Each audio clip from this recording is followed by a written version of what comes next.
In case you weren't here earlier for the introductions, my name's Sam, and I have a small SEO agency that's based in Bend, Oregon. Our worldwide headquarters are across the hallway from my bedroom in the office in my house. And we have a small team of young go-getters that help me accomplish great results for our clients. And the main thing that we do is we help small businesses show up higher in Google. But in case you missed out on the clickbaity stuff I was saying earlier, search is transitioning. And so if you get on the internet and you start looking up SEO, you might see something like this. The search bar is dying. But don't worry, it's not that dramatic. Search isn't going anywhere, but search is changing. You see, there's this C word that came out a couple years ago, and it's kind of changing things. How many of you have heard of ChatGPT? Yeah, that's what I thought. Most people, right? How many people use it every day?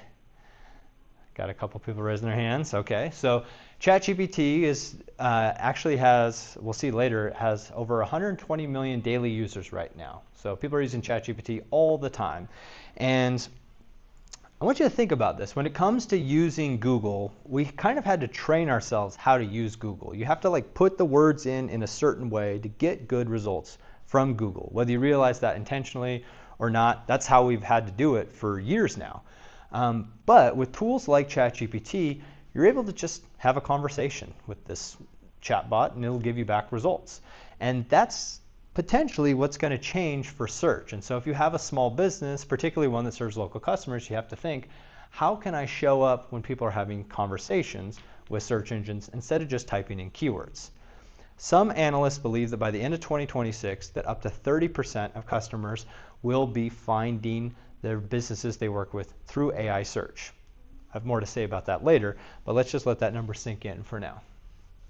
And now let's just do a quick synopsis of the history of search engines. So some of you in the room, I think most of us in the room, there might be one person that might not remember this, but way back before Google, there were just these directory sites. Remember that? You had to follow a link, follow a link, follow a link to get to all the pages.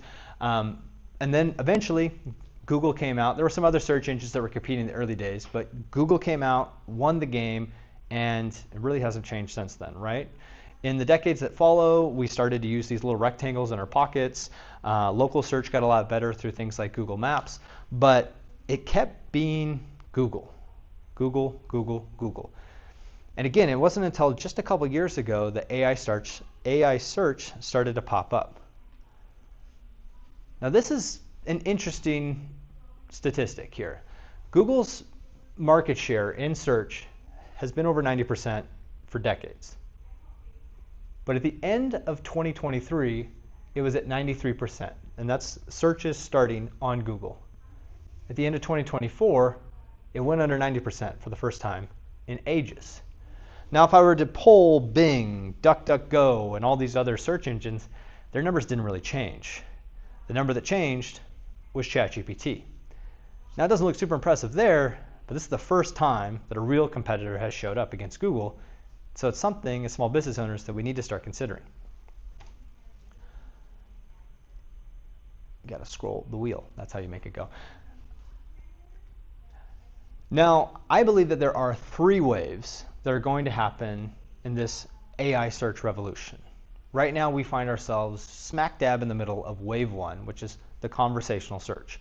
And this is having to do with AI search engines built into the chatbots that we're already starting to use. Now, in the old days, we would go onto Google and we'd search something like plumbers, Redmond, Oregon, if we wanted to work with a plumber in our area. Now, in this new age, you don't necessarily have to use those fancy keywords. You can just have a conversation with it and ask for who's the most reliable plumber for something like emergency services. So instead of looking at slides this whole time, I thought we'd have fun with it. Let's get interactive. And so before we jump in, I want to mention that there are different chat models out there. Okay, so if there's one fancy term I want you to learn today, it's LLM. That stands for large language model. A lot of people will just call these models. And so think of the model as the brain of the AI. There's different companies that have different chatbots. And underneath that, there's different models that are better at specific tasks. Don't get too lost in the weeds here. Today we're going to be talking about some of the different models that have different specialties, okay? And the way that makes it easy for me is to think of them based on their companies and their chatbots. So the first company is OpenAI, who has ChatGPT. A lot of people have used them. One that's very popular is Claude, which is by Anthropic, which is backed by Amazon. This one's really good at writing copy. So if you need to do emails or work on social media posts for your company, this is a really good tool for that. Google's chatbot is called Gemini. We're going to talk a lot about Gemini in the second wave.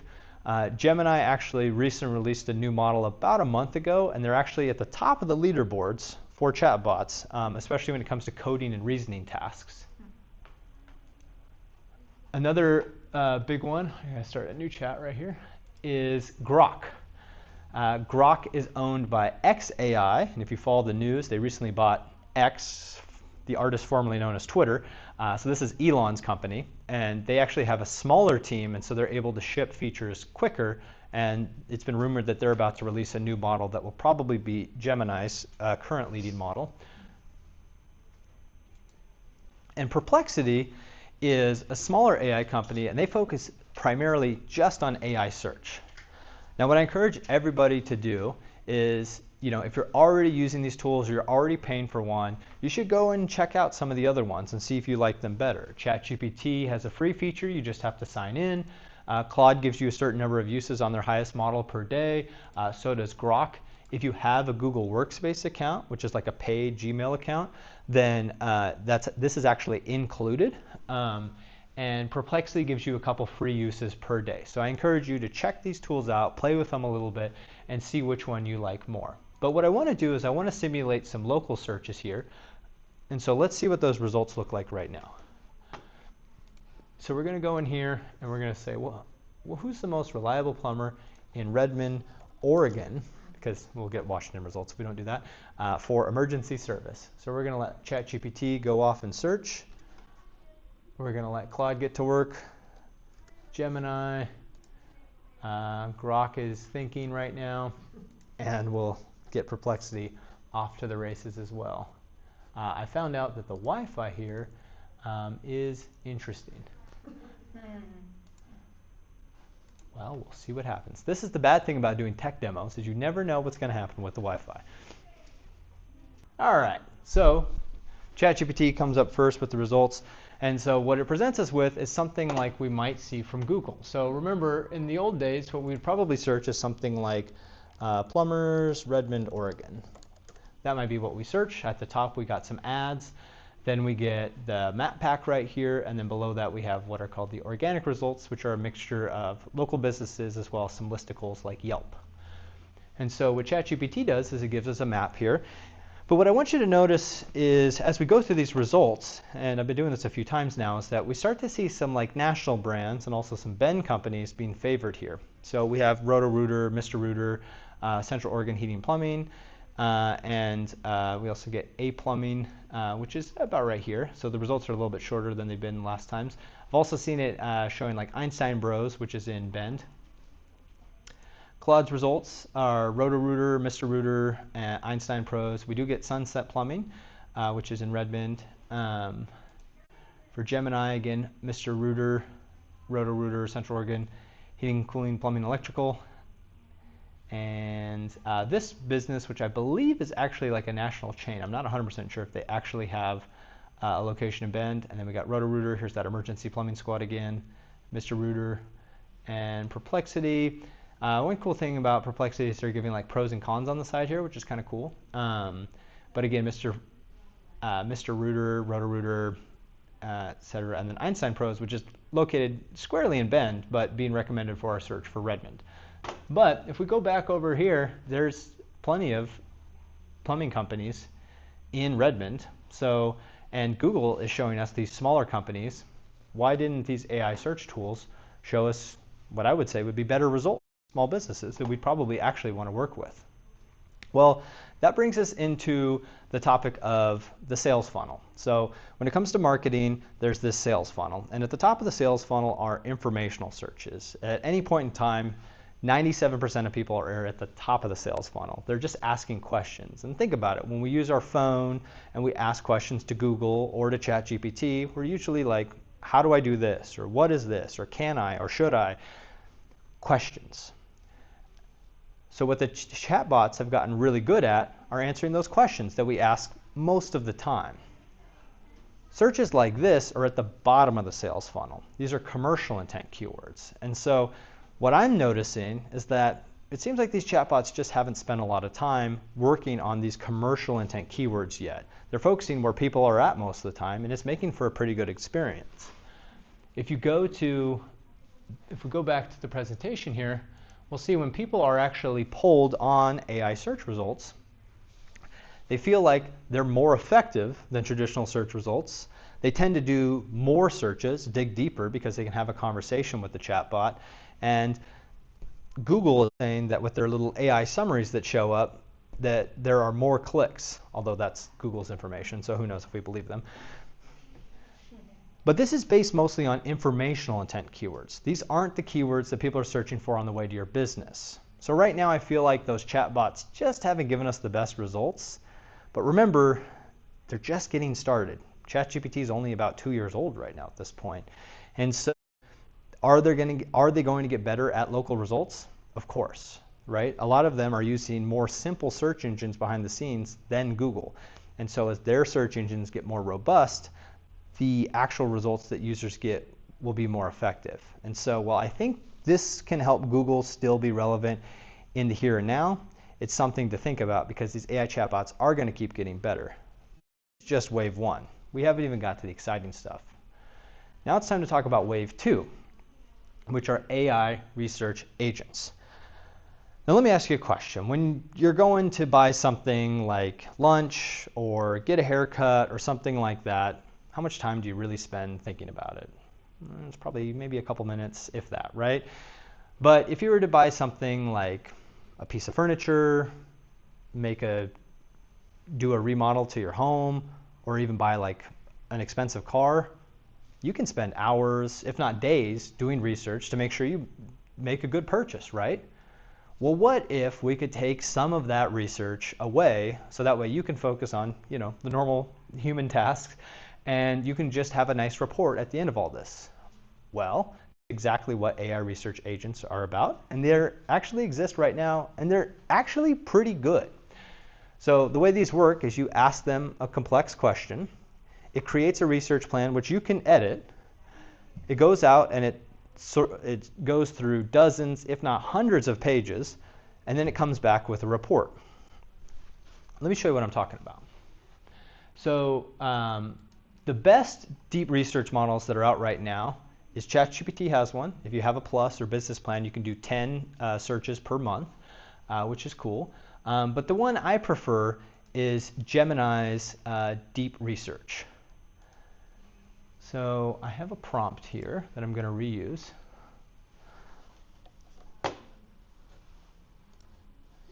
And so my prompt is, I have a leaking faucet in my bathroom. Please research the best plumbers in Redmond, Oregon. Report back on their strengths, weaknesses, and reviews, and make a suggestion for who I should hire.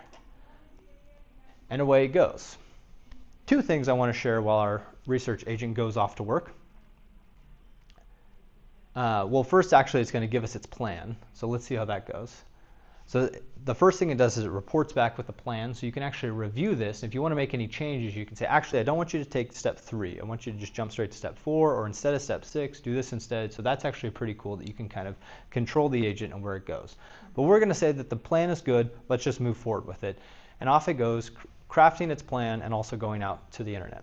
So two things I want to share right here is, one is a practical example. So back in February, I got rear-ended. Rest in peace to Sheila. Don't worry, that's just my car. It wasn't like somebody in the accident. But my old Subaru Sheila, she was damaged beyond repair, and so I had to look for a new car. And that's one of those big purchasing decisions. And it's really stressful, right? And so instead of going through and starting to do hours and hours of research, I said, what if I could utilize this deep research to look things up for me? every car model has its quirks, right? Maybe it's the head gasket this year, maybe it's the transmission the next year, maybe it's the headlights. I don't know, I'm not a car guy, but I know that cars have these issues. Maybe this tool could help me out. And that's exactly what deep research did. First, it started off by narrowing down the makes that I'd be looking at. I like having all-wheel drive, so it recommended Subaru, which was nice because that's what I already had. And so I was like, okay, maybe that would be a good replacement. Then I said, what are the quirks for the models in this year range? And it started to tell me about the CVT issues in the early teens. It told me about the head gasket issues around 2010. It started to tell me about some of the more recent issues with some of the electrical features in the brand new models. And what it did is it narrowed it down so I felt confident to go out to the dealerships, to go on Craigslist and have some models that I could feel confident using.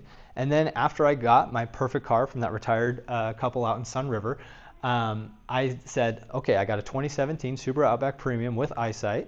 What are all the maintenance things that I need to consider? What are all the quirks that I need to look out for? What are the features I should know about?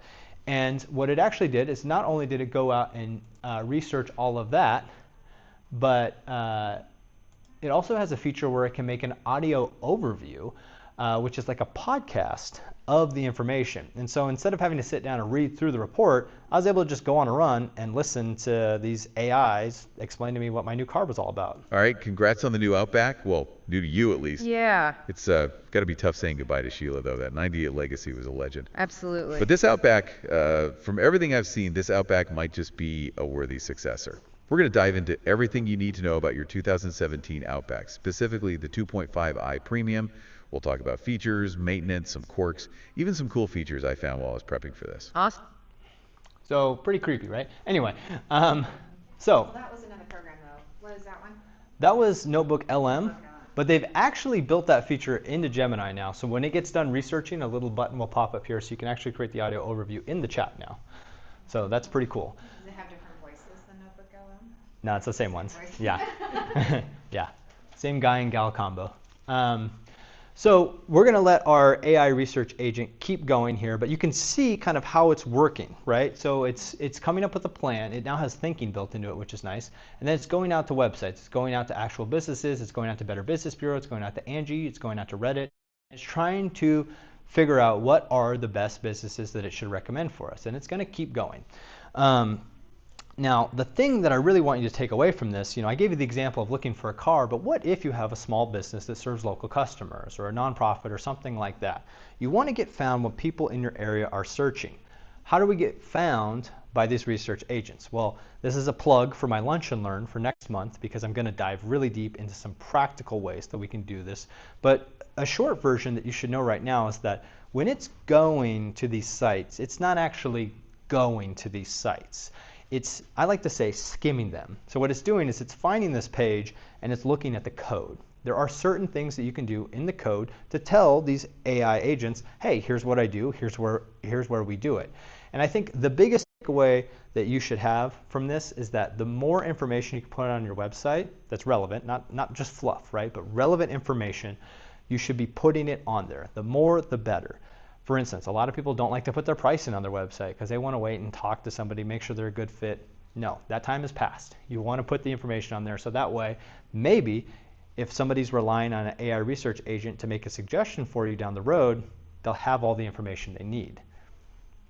But this is only wave 2, people. We're still just getting started. And so that was AI research agents, but now it's time to get to the really scary stuff. I mean, the really fun stuff. Wave 3, which is the AI agent revolution. So there are a lot of tools that have to do with automation right now. And those could be tools like Zapier and Make. We were talking about things before a lot of people showed up. We were talking about being able to automate things in your email. Some people are even automating workflows with text messages through stuff like High Level and other CRMs, but a lot of those are actually still predefined algorithms, right? A true AI agent is something that can act for humans and complete the task without human interaction. Now, it might need some prompting at the start, and you might be able to get involved in the middle if you need to, but these should be able to act on their own. There's really not a lot of true agents out there right now, and it's mostly for safety reasons. A lot of the American companies have basically said, we don't really trust these things to go out and make actions on their own yet. And so a lot of these are really locked down. They're only in beta features if you pay like $200 per month for ChatGPT, or they're just not that good, so a lot of people don't test them out. However, China is in a different place. So I'm going to show you a couple of Chinese AI agents really quick. The first one is this one called GenSpark. And this one I find very interesting because one of its features that its agent can do is it can make a phone call for you. And think about the example that we've been talking about here, the leaky faucet, where you're trying to hire the best plumber in your area. Well, eventually you're going to get to a stage where you want to get quotes. And usually that either means filling out a bunch of contact form submissions, waiting for those to come back, or calling the company and actually getting the quotes. What if it could do it for you? Two parts of this. One, you might be the one making those calls, but you might also be receiving these calls as a small business owner. So not only do you want to make sure that you're ready to be recommended by these agents so that you'll be getting these calls, but you want to be ready to answer these calls. Maybe even having an agent to answer these calls, believe it or not, as crazy as that sounds. Also, Google has a feature like this too that is in beta. So there's a chance this will be baked into Google. Right now they're using it for things like food services and like haircuts and stuff like that. Like, hey, can I reserve a table at 7 o'clock on Thursday? And it's like a robot doing it for you. But again, we're just scraping the surface of what these things can do for us. And then this one's interesting. This tool is called Manus, and I don't really have a good business use case for this right now, but I want to show you what it looks like. And so the way Manus works is it's in a sandbox, and so it has its own computer and it can take actions on its own. And so what I asked it to do in this example is I said, I want you to do competitor research for AC repair in Redmond, Oregon, which we may or may not have a client that does that. And this task usually can take us anywhere from 30 minutes to an hour. And what it's going to do is it's going to go really fast. I wish it would go slower. But it opens up over here and it starts going through and actually using a computer, going onto Google, creating a to-do list, and then going to the website, viewing the website, and reporting back its findings. Now the big difference between this tool and the research agent I showed you a second ago is it's actually going to the website. It's actually taking screenshots and reporting back. It actually took this agent an hour to do all of this research and compile its results. But I only had to put in the prompt at the top and then walk away from my computer. That's interesting. And by the way, the results were actually pretty good. Like when I actually click on one of these businesses, it literally went through the website and made notes on each section of the website and mentioned some spots for improvements, which we could maybe use to help our client show up better than their competitors. Now, again, this is very much a use case for us, but imagine that you can have an agent that does this for you. Now, this brings up an interesting topic, because when it comes to these AI agents, you might be thinking, oh gosh, I'm not going to trust an AI agent to have access to my Gmail, let alone my credit card. But this makes me think back to about 10 years ago when I asked my mom why she wasn't using online shopping. And she said, I don't want to give my credit card to Amazon. And it was a trust issue, right? We weren't quite ready for that. But, I'm going to go home later tonight and hang out with my family. And I'm going to take a wild guess and say there's going to be an Amazon package on the doorstep. Because eventually, that trust happened. She put her credit card online and she just started to make purchases online. So today, this might sound scary. It might be something we won't do, but it's probably going to happen with little things. We might not be ready for the AI agent to go out and call for quotes for the leaky faucet, but in the next couple of years, we might be okay with the agent ordering that, banana from Whole Foods for us. We might be okay with it making little decisions like that, and then eventually that trust will build. The key is that we just want to make sure that our business is showing up where AI might be searching down the road. So there's a couple of shifts. The first is that we might be going beyond Google. And I have more to say about that in a second. The second thing is we have to pay attention to the way we're representing our businesses technically on the website. And again, if you want to dig more into that, then I encourage you to go to my Lunch and Learn next month. And we also want to focus on quality over quantity. We don't want to just be putting there because these agents are skimming. They're not actually digging into the site, well, at least not yet, until we get to the true agents. And so we don't want to overload them. They only have so much information that they can hold. So less is more. So there's a couple takeaways you want to have here. First is that search is going away from keywords and it's going more to conversations. There are AI research agents out there right now that are actually pretty good, and you want to start thinking about how you can show up in those search results, because more and more people will probably start using these. And eventually, AI agents will not only be going out and doing tasks for us, but they might be making decisions for us. So we want to be showing up when agents are making suggestions. Now, before I get to this last slide, I want to make one mention of Google. Let me try to defend Google's honor here for a second. Because I showed you that graph, right? That big graph that showed that Google had lost a little bit of market share and ChatGPT was chipping away. And I also mentioned that metric, who knows how they came up with it, that 30% of searches are going to start with AI search by the end of 2026. Well, I'm going to make an argument that Google might own some of that 30%. Because just in the last couple weeks, Google released a feature called AI mode. All right? And so when you search something like Plumbers Redmond, Oregon in this AI mode, what happens is you actually get this little result here, which kind of looks like perplexity. It doesn't look very pretty yet, but again, this is only a couple weeks old and only available for beta users, and you have to use a personal account. But what it's actually doing is it's giving us typically better results. It's showing the local companies here. It's showing us Smith Rock. It's showing us Hydro Pro. And so I believe that if they keep evolving this AI mode, there's a chance that that 30% pie chart of AI search might actually still include some of Google. But that being said, we can't ignore the fact that 120 million people per day are using ChatGPT. And so, if you want to make sure you're showing up as high as you can when people search for something like, give me a list of SEO companies in Bend, Oregon, well, then I encourage you to check out my Lunch and Learn next month. It's the day after Memorial Day, so you'll be done with your vacation at that point. And so you should come and hang out with me, and we'll talk about how do we show up higher in ChatGPT search, because definitely whoever's running ThenCan Designs knows how to show up in ChatGPT search. So you definitely want to work with those people. But anyway, that's definitely the next thing. But because I think Google is not going away, it's not dying, and they're not just going to rest on their laurels, right? They're going to try to show up more in AI. That you want to keep trying to show up in Google's SEO right now. That is the most important thing. And so if you're at a point where you still have time, or maybe you don't have the money to work with an SEO professional, then I encourage you to check out my 30-day local SEO playbook.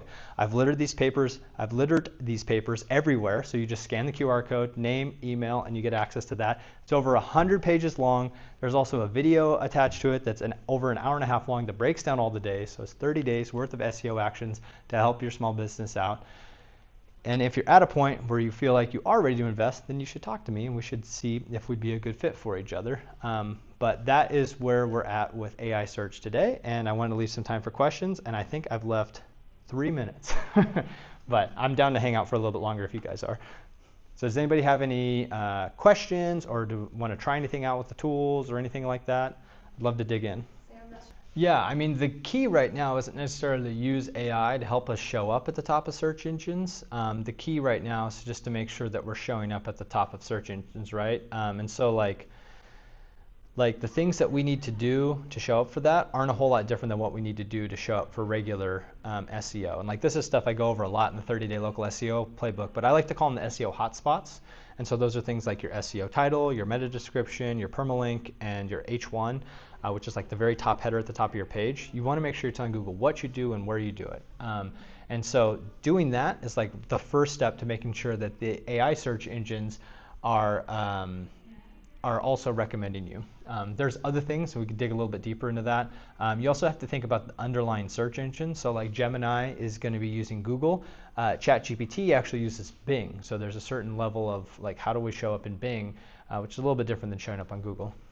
Well, kind of like I said when that one question was asked, is SEO is a competition, and so it really depends on how stiff the competition is in that industry.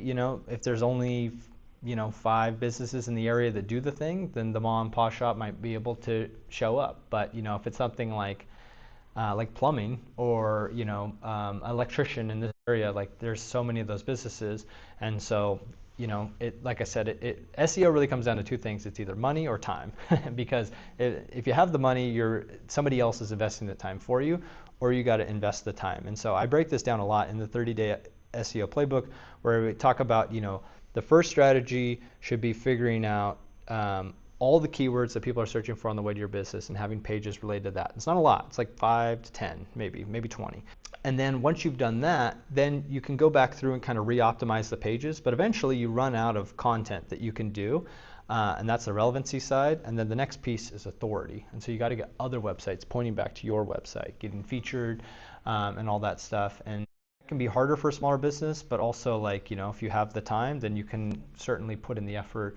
I've had people that follow along on YouTube and they report back by being like, hey, I just followed along with what's going on in the videos, and now I'm showing up on the first page. And so a lot of small businesses are able to do this stuff on their own. It's really that time factor. That I would say it's an agent because it basically has its own computer. Okay.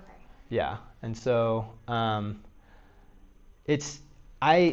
the one thing about it right now is it doesn't have access to your accounts. It's working in a sandbox, and so the use cases for it, I feel like mostly still line up with what deep research can do, because it can really just look stuff up. But once it can get to the point where it can send an email for you, or it can whatever. I mean, even just the stuff we were talking about, just sift through my email for the most important emails and actually go through it. I think there's going to be a lot more use cases for these agents coming up, and yeah. ChatGPT has announced features for this that are in beta right now, and Claude actually, their API actually is one of the few that allows for computer use. I almost showed that, but I didn't because it's really technical to get it up and running. But if you check out our YouTube channel, we recently had a video on, let's see, where was it? This one, 5 new AI features. So that was a good one. Don't worry, I'm not going to make you watch the video right now. But at the end of the video, I think it was here. Oh, yeah. Let's see if it loads. Actually had the Anthropic API going through and actually performing tasks. I was trying to get it to do it. Basically, it did an okay job, but it's still just getting started. And so this is having it go out and do the keyword research and all that stuff. So it's pretty interesting. It's not ready for prime time, but it's making progress. Yeah, and here's our audio overview for our thing here. Welcome to the deep dive. Okay, so you're in Redmond, Oregon, staring at that annoying leaky faucet in the bathroom. We've been there. Yeah, exactly. So today we're tackling that head on. We've dug through BBB reports, Google reviews, Angie, Home Advisor, company websites, basically trying to get the inside track for you. Right. The goal here is simple. Cut through the noise. Find out who actually fixes faucets. Interesting. So its final recommendation was Roth Home. It's funny, I've actually done this multiple times over the last couple of days and for both sessions, and it's given a different recommendation every time. Yeah, and that's funny that it told us to obtain multiple quotes. So, but yeah. Let's see. Any questions from over here? So there's kind of two parts to it. So I mentioned that word LLM, large language model. So that model gets trained. And because it's getting trained, it's basically they take the internet. I'm oversimplifying this because I don't fully understand how it works, but they take the internet, imagine they're putting it on a flash drive, and they put it in to the model, and it trains off of the internet up to that point. But there's a cutoff point. And so the training models usually have a cutoff date, and then what they're doing is they're augmenting that with a search engine to be able to give you live information. So if you're like, what's the weather like today? Or what was the score of the baseball game yesterday? It's still doing a normal search like Google would. And so it's good to know what the underlying search engine is. Sometimes we don't know. Sometimes they don't tell us. For ChatGPT, we know it's Bing because they have a partnership with Microsoft. We know Perplexity has their own model. We're not really sure who Grok is using. Maybe it's just Google, or maybe they're developing their own. One advantage is if the AI tools are creating their own search engines, they're not going to be as sophisticated as Google's, and so you can kind of game those systems a little bit more. So by doing things that normally worked for SEO, those will probably work for the AI search engines, at least in the early days, so they can get more complicated. So there's a lot of people that are doing old school SEO tactics right now to game the system and show up in AI search results because it's working right now. but probably won't work long term. They'll probably get more sophisticated. So that's kind of, I don't know if that answers the question. So it's like they have their training data, and then if it's like something that's beyond the training data, it'll usually go look that up. Or it'll hallucinate, which is always a possibility. But a lot of times they're getting better now about actually like, oh, I'll just double check online since I have access to it now. Yeah, I think Google and Reddit made a deal, if I'm not mistaken. And I think ChatGPT did like a publishing deal with like, it was like, not Axel Springer's, yeah, like Vogue. There's been a whole bunch of publications, Guardian, yeah, so a whole bunch of like publications are signing on. But yeah, I think the biggest like UGC, user-generated content deal was Google and Reddit signed a big deal. And so, I mean, it's really like, we don't really know, but we can all assume that, it's just scraping the entire internet. So they can be, like, we know for sure Grok is using, like, Twitter data. But, other than that, they're probably just, stealing it and just using it how they see fit. So it's up to fine-tune the model. So honestly, a lot of the AI companies don't even really know how large language models reason, and Anthropic actually just released a paper on like Anthropic, which is the company behind Claude, actually just released an article on like how large language models think and stuff like that, and I think it was this one. Well, we don't want to actually look at the paper, that'd be boring, but yeah, they were like looking at like where like spots were lighting up and stuff when they were looking at like how the large language model is coming up with its answers and things like that. So that was pretty cool. Definitely in the weeds though. Sorry, it's just super interesting to me. No, yeah, I think it's fascinating too. Anything else? Showing up in AI search? Last chance? Showing up in regular Google search? Google business profile, website, get listed on websites. Get more reviews too. It's always helpful. Cool. Thanks for coming, guys. I appreciate it.